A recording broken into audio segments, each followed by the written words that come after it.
Hi friends, this is your host Simardeep. This particular episode is about how to conduct an HR investigation. There has always been lack of clarity in this process that how a formal investigation can be carried out.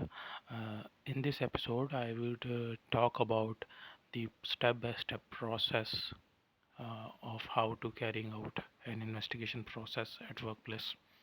First of all, uh, importance of a structured process.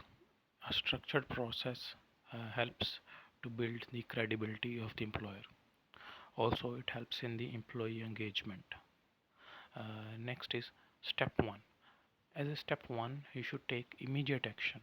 That means whenever a formal complaint is filed, take immediate action and start the process. The in under immediate action, for example, it can be considered sending a disruptive employee home. You can send a person home who is very disruptive or who is disturbing the environment. Step 2 is designate an investigator. Here, when you are designating an investigator, please consider that the person should be impartial. He or she should not have any attached feelings in the process. Step 3 is establish the scope and make a plan. Under this, you need to establish what is the scope or what are the could be the implications moreover, and how what what is the plan of your investigation process. Under this, you need to establish some points. First of all, which policies are violated.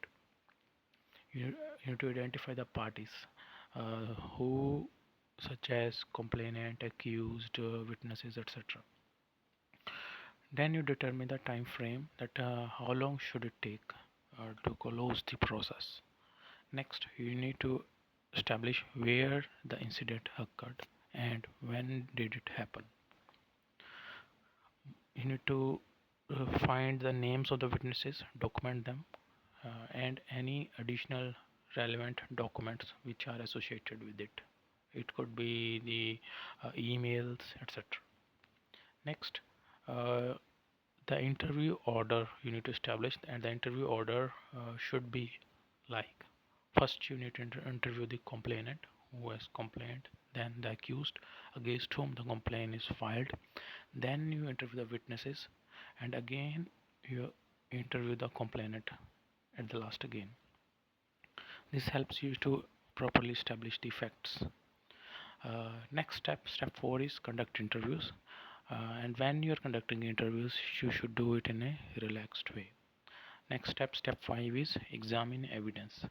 When you are examining evidence, as a result of that, there could be some outcomes. For example, you could reassign duties. Uh, this could be in the benefit or in the best interest of both the parties as well as the company. Next is step 6. You create a report. uh, Create a report. This means that you can uh, you create a report, and this helps you to protect the organization, and that how if in case of any legal action, it will help you to protect the organization. Step 8 is aftercare. Aftercare means after all this has been done, all the investigation process is closed, you need to check with everyone, and you can do this 1 month post close. Thank you.